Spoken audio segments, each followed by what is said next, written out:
سوال کیا گیا ہے کہ مشقت بھرے اعمال یا پھر ایسے آسان اعمال جو استقامت سے کیے جائیں یا کوئی اور بات جو مقبول انسان کو بناتی ہے؟ ہاں دیکھیں حدیث پاک میں تو کیا ہے کہ خیر الاموری ادومها یا خیر الاعمال او کما قال کہ اعمال میں سب سے اچھے وہ ہیں کہ جو ہمیشہ ہوں وَإِن قَلَّ اگرچہ تھوڑے ہوں۔ عمل وہ ہے کہ جو استقامت کے ساتھ کیے جائیں چاہے تھوڑا ہو۔ اصل میں عمل ہے استقامت کا نام۔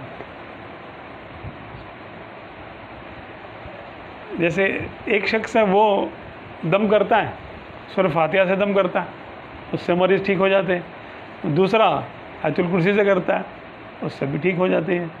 تیسرا سورہ اخلاص سے کرتا ہے، اس سے بھی ٹھیک ہو جاتے ہیں۔ اچھا تو تینوں کر تو مختلف اوراد کے ساتھ رہے ہیں، یہ میں ایک مثال دے رہا ہوں، اس سے ٹھیک ہو جانا کوئی وہ نہیں ہے۔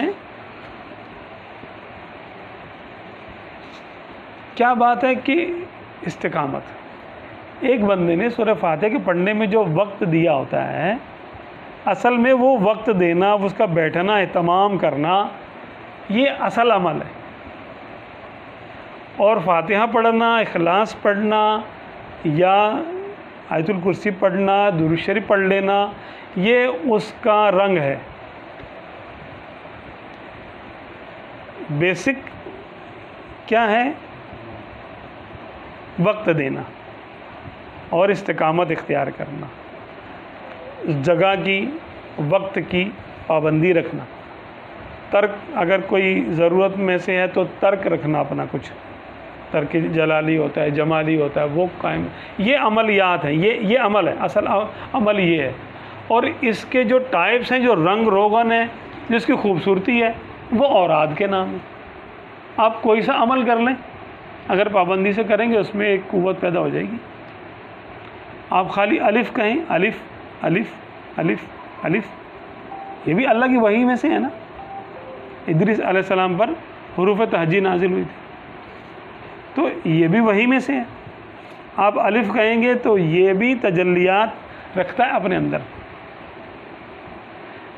وہ تجلیات جب ہم کسی چیز کی مداومت کرتے ہیں، یعنی اس پر ہم وقت دیتے ہیں اور توجہ دیتے ہیں اور روحانی آنکھ سے اس کو ہم دیکھتے ہیں، مراقبہ کرتے ہیں، تو اس میں ایک تاثیر پیدا ہو جاتی ہے۔ وہ تاثیر دنیا میں بھی کام آتی ہے اور آخرت میں بھی کام آتی ہے۔ یہ بات ہے۔ تو بہتر وہ عمل ہے جو ہمیشہ کیا جائے، چاہے مشکل نہ ہو۔ یہی تو مشکل ہے سب سے بڑا۔ کرامت سے بہتر کیا ہے؟ استقامت۔ اب ایک دو بار کر لیا، مشکل عمل کر لیا، اس کے بعد پتہ ہی نہیں۔ تو قطرہ قطرہ گرتا ہے تو وہ پتھر میں سوراخ کر دیتا ہے، اور جیسے بارش اس پہ آ جائے، جگ ڈال دیں، بالٹی ڈال دیں، بارش ہو کے ہٹ جائے تو وہ ختم، سوکھ جاتا ہے، کچھ بھی نہیں ہوتا۔ لاکھوں قطرے گرتے ہیں وہاں پر، لیکن ایک ہی وقت میں گرے، اس کے بعد ختم۔ اگر ایک ہی قطرہ گرتا رہتا چٹان پہ تو وہاں سوراخ ہو جاتا۔ تو استقامت ہے، اصل عمل استقامت ہے۔ تاب کے شوق جنون پردہ خلوت میں نہاں، منزلیں عشق کی طے ہو گئی، رسوائی